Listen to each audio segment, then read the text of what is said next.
I do sometimes lie up here. I'm not proud of it. But sometimes we all have to lie. Like, even when I tell my children not to lie, I'm kind of lying to them.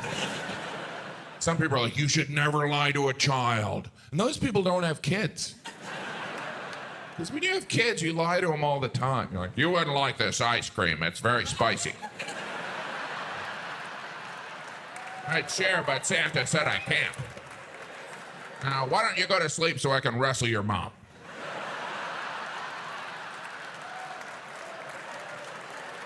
I'm not encouraging lying. I'm just saying there are times when you need to, right? Like if you're late to meet someone and you see that they're already angry and you don't have an excuse, you have to lie.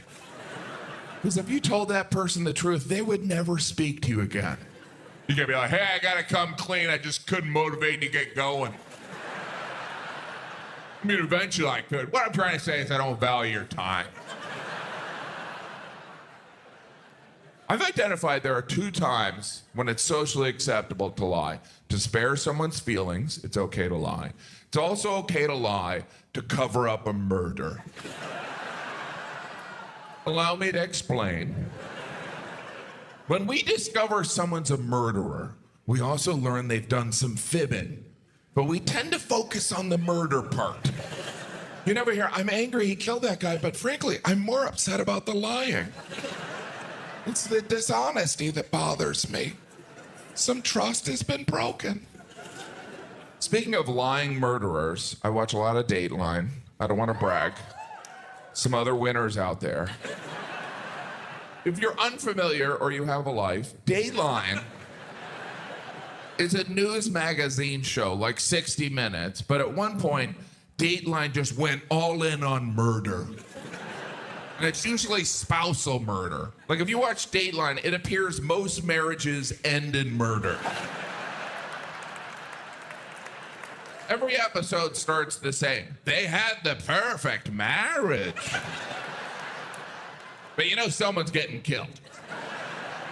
A husband, a wife, sometimes they'll get someone else to kill their spouse, which seems impersonal. It's like you took a vow, do it yourself. Anyway, I was watching this one episode of Dateline about this guy who murdered his wife. It was gruesome. I was watching with my wife on our anniversary. My wife didn't care. I mean, she wasn't thrilled I was taking notes. What are you writing down? This guy's just sloppy. It's like he's trying to get caught. If anything, this guy's plan was foolproof.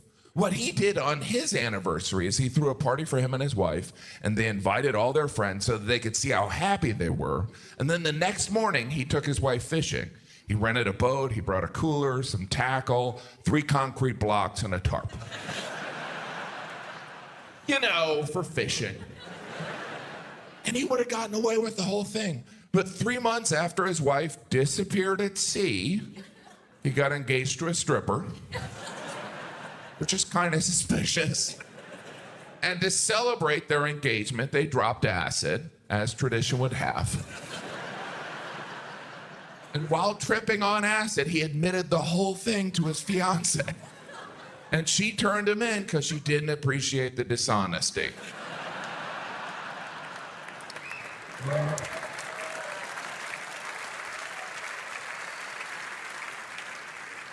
And as the episode ended, all I could think is, I'm a terrific husband. I've never even thought of murdering my wife. Well, I've never made plans to murder my wife.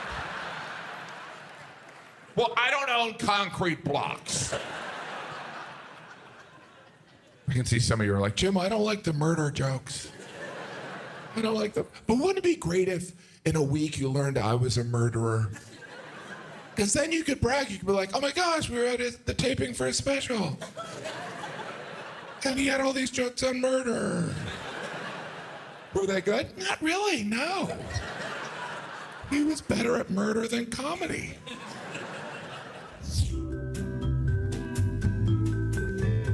I was released from the hospital the day after the surgery. They gave me painkillers. They also instructed me to do some walking, which I assume was part of the recovery, but it kind of felt like a commentary on my weight. Have you ever done any walking? Have you ever leaned forward and let your legs propel your fat ass? Let's take a break from your motorized scooter. And I was in Alaska, so I thought this was perfect. So I returned to my family, and we immediately went on a hike. And it was great. Alaska's beautiful. My kids were having fun. I was pretending like I enjoyed being outside. And then suddenly we saw a bear like 500 yards away, this huge brown bear, like way bigger than a gummy bear. And I was so excited because I watch nature shows, but I had never seen a bear in person. So it felt like a celebrity sighting. I was like, oh my God, I've watched you on Animal Planet. It's so much taller in person. Can we do a selfie? But unlike a celebrity sighting, there was the risk of death. Like you never hear, we're in a restaurant, Tom Hanks walked in, and then he came over and murdered my family. That never happens.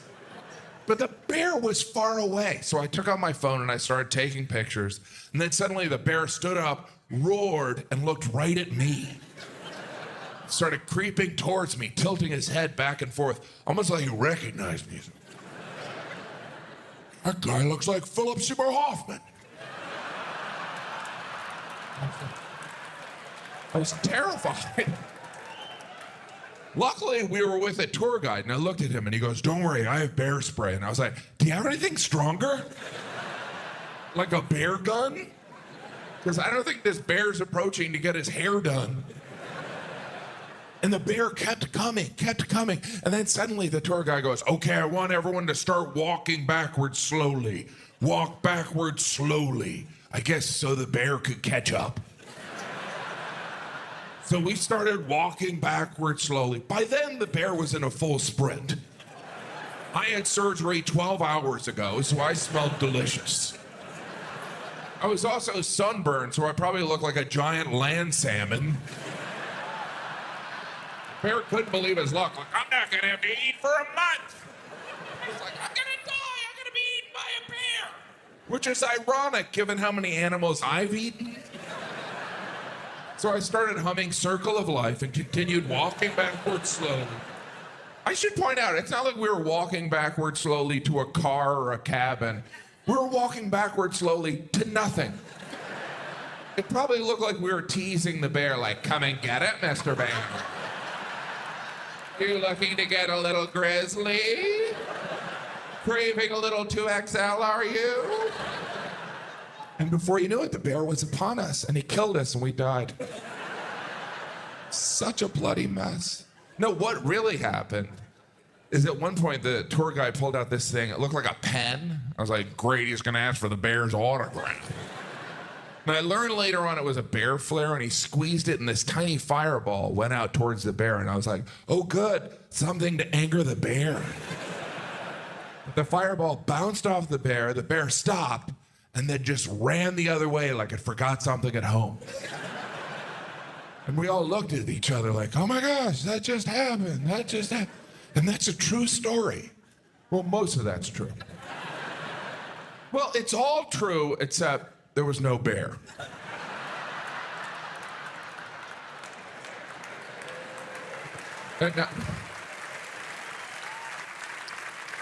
No, there was a bear.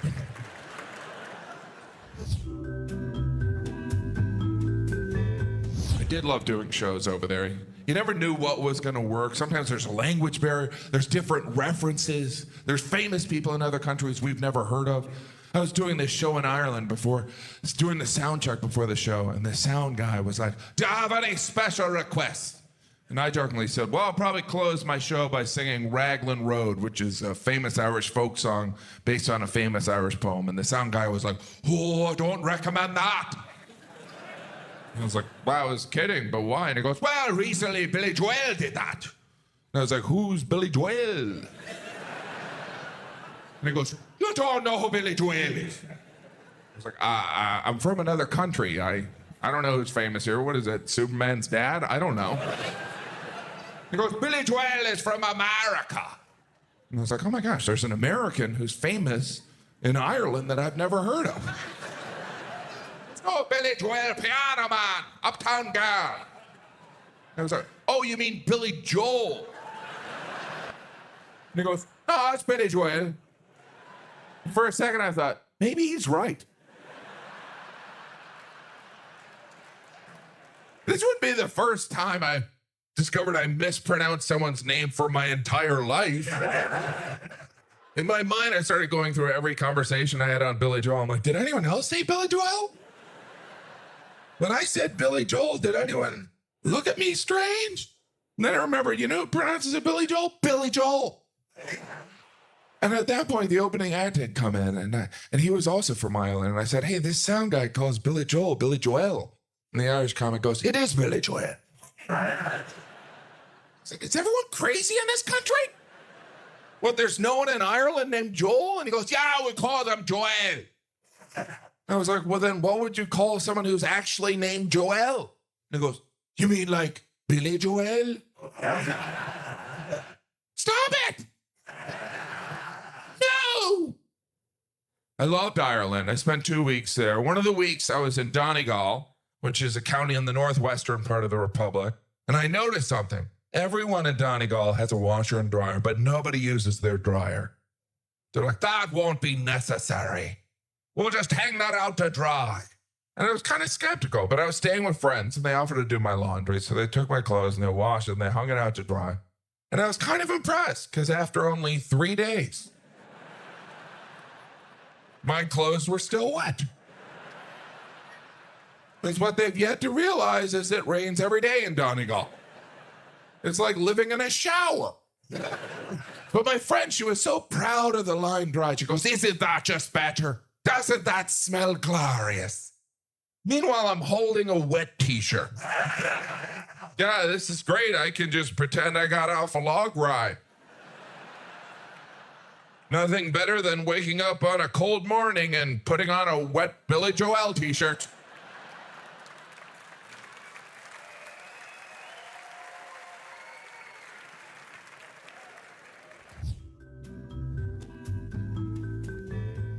I've been in better shape in my life. I go in and out, it's been a while, not last year, but the year before. My big accomplishment is I ran the New York City Marathon. Thank you. Thank you. Thank you. Half of you are like, no, you did. I did, you bastards. All right. I ran and completed. All right, fine, I didn't. But I thought about it. Which I guess is technically different than running it. Turns out I couldn't run the New York City Marathon because I didn't want to.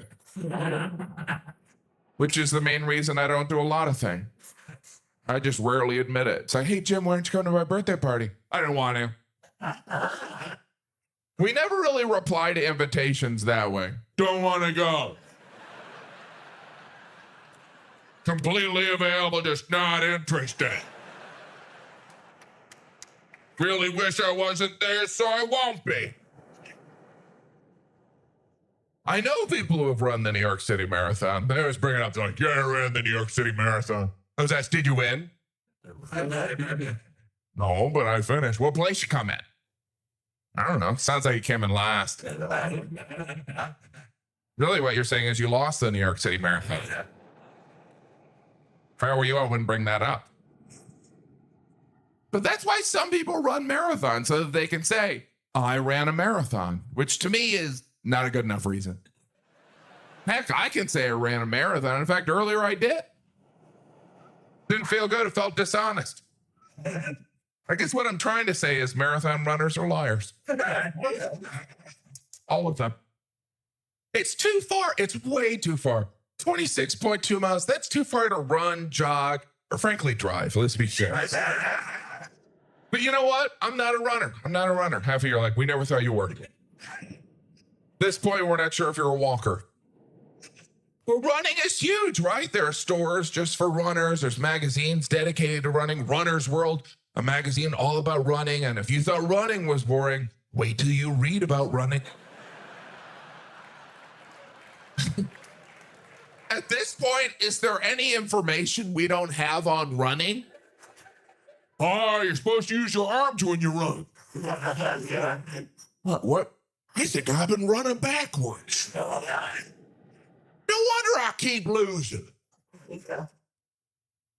The runner's high. I'm sure that's not a myth. Let me get this right. You're confusing exhaustion for high? Have you ever been high before? How can you confuse I can't breathe with joy? The runner's high. Has anyone ever used that as an excuse? Sorry, the chips, runner's high. I ran a 10K in high school. I think I'm still high. But there's running, and then there's running a marathon. You have to pay to run a marathon? What? For the New York City Marathon, you have to pay $250 to run by yourself 26 miles. That's some S&M stuff there. That's like the subplot of a Law and Order Special Victims Unit. You got to pay that up front. It's not like there's like a toll system like 13 mile. My chip. What is this, a chip reader? You ever see the beginning of a marathon? All the runners line up in their voluntary prison number. Then someone shoots a gun, red flag, and the runners disperse like Godzilla's approaching. Ah! Why is there a weapon involved in a foot race? Whatever happened to someone saying, go? All right, let's review how we're going to start the marathon. We'll get all the lemmings lined up there, and then without any warning, Cooter will shoot his .357. In the air this time, Cooter. Then we'll just sit back, count the money, and watch some of them soil themselves.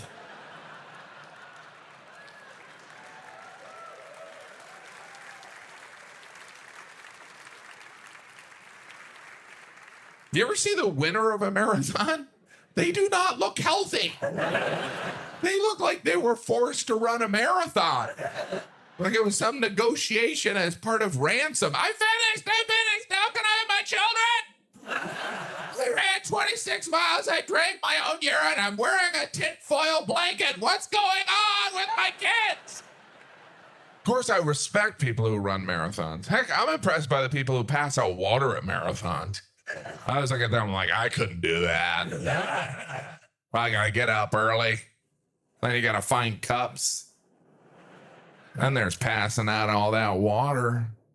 My arm's just sore thinking about it. At least those people are doing something at the marathon. You ever see the rest of people watching the marathon? They're like,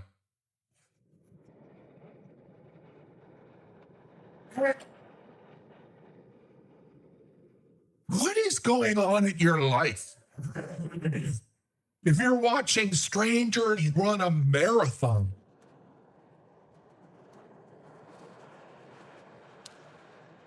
I suppose some of them are there supporting friends. I wouldn't want that. I don't even want someone to see me in a hurry. That seems like a big request of a friend, right? Hey, can you watch me run 26 miles?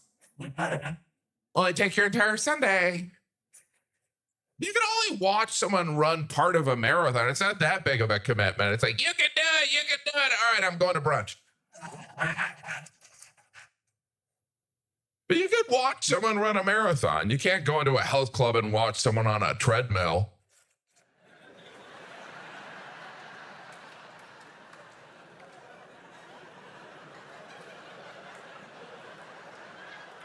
Excuse me, sir, what are you doing? I'm supporting that lady. Do you know her? Not yet. But I brought her this lot for the bridge. We are a country that loves to bet on horses. Every spring we track the 3 races of the Triple Crown, and every spring I always have the same thought. We're still doing this? Is Woodrow Wilson president? But people love the Triple Crown, the Kentucky Derby, where people bet on horses while they're dressed like characters from Gone with the Wind. It's like prom for gamblers. Do you like my hat? I'm living in my sister's garage. Because I have a debilitating gambling addiction. Shall we have another mint julep? That was announced the winner of each race on the news. You can always tell the horse was named by a guy on his 8th wife. The horse is always named like Viagra's Revenge. Alimony be damned. They show a picture of the winning horse on the news. They could show us a picture of any horse. We wouldn't know the difference. I don't know what we're supposed to do with that horse image. It's not like we're going to run into that horse in a bar. Excuse me, did you win the Kentucky Derby? I did. I won the Kentucky Derby. Now I'm in a bar enjoying a Hefeweizen. There is the classic photo of the winning horse, right? They're always wearing that huge horseshoe wreath of flowers they stole from someone's gravesite.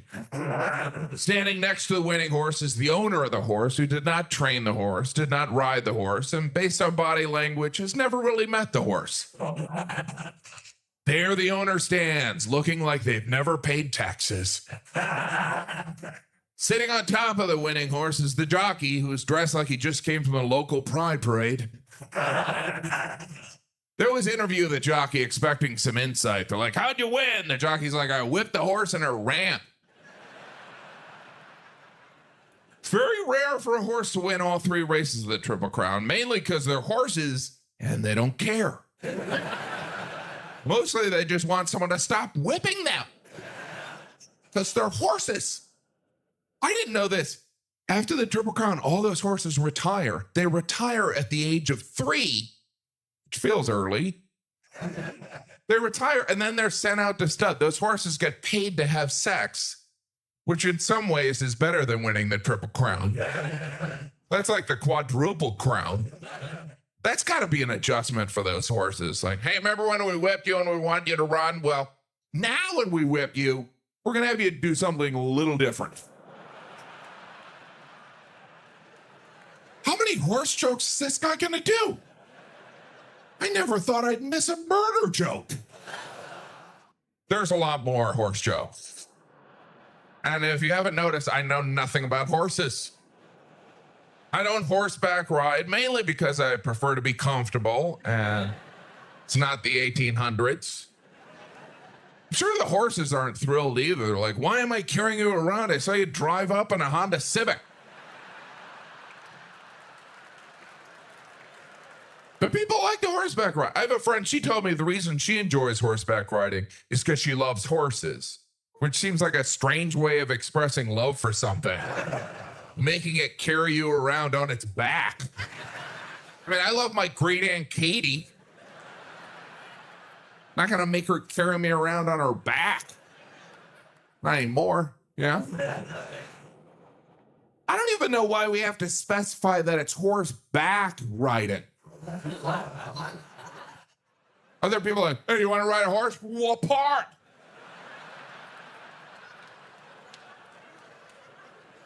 The part that looks like a seat, the back. Oh, good, because I've done horse ass riding. That was painful. I kept falling off. I should probably tell you the rest of the show is all horse jokes. Is he serious?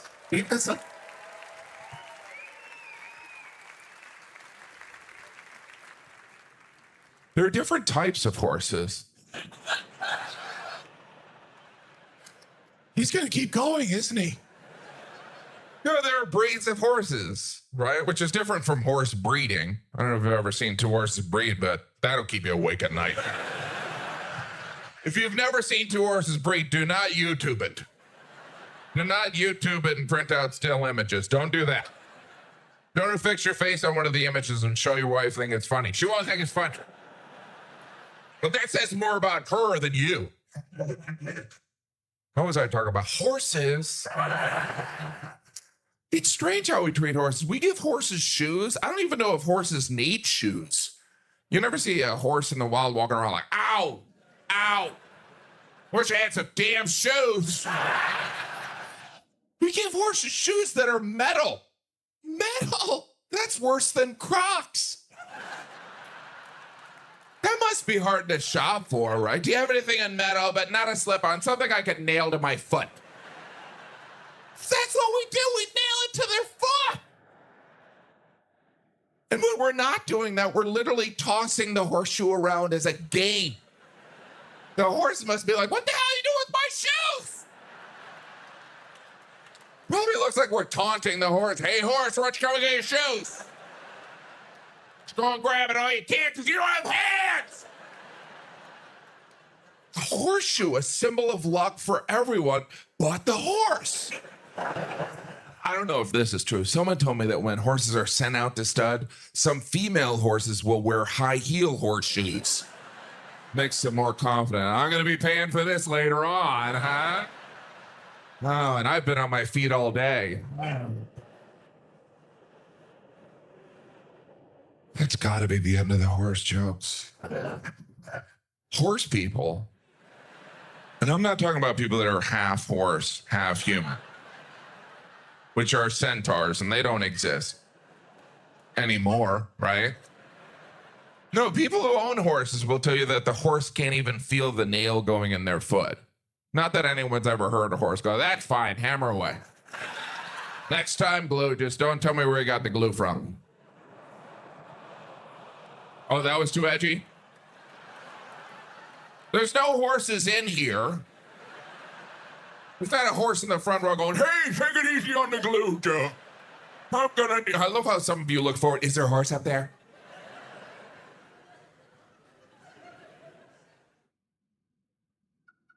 It's strange how we treat horses, you know? The most shocking way we treat horses is when they break their leg, we shoot them. That's a harsh medical plan. And someone explained the reason they shoot horses when they break their leg is because it's unlikely the leg will heal properly. And I was like, unlikely? So there's a chance? Can you imagine how stressed out horses must be? Like, I stepped on a branch. It was a branch! Put down the gun! Look at the branch! It's a branch! Even if they're injured, they're like, I'll walk it off. I'm gonna walk it off. Get the gun down. Jeez, you guys, anyone... You ever heard of Ben Gay? What's going on? Put down the...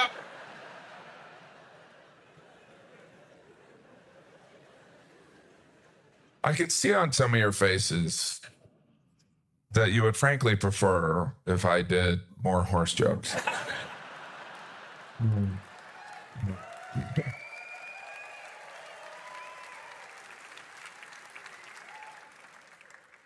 Okay.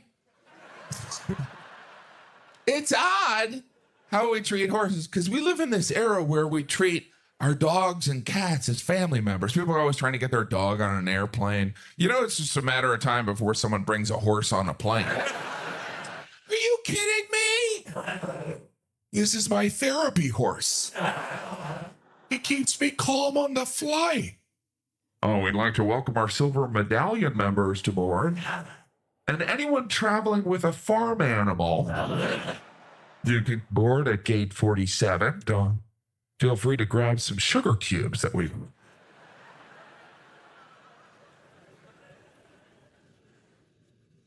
Horsepower. Horsepower is so different from girl power. Do you know what I mean? It's like, you go, horse. Hey, hey, is what horses eat. Okay, I can tell at this point there's probably 1 or 2 or 300 of you that are frankly annoyed by the horse jokes. And I want you to know that your annoyance gives me pleasure.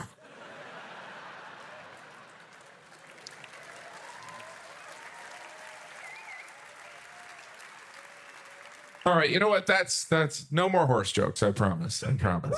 All right. Anyway, ponies are completely different.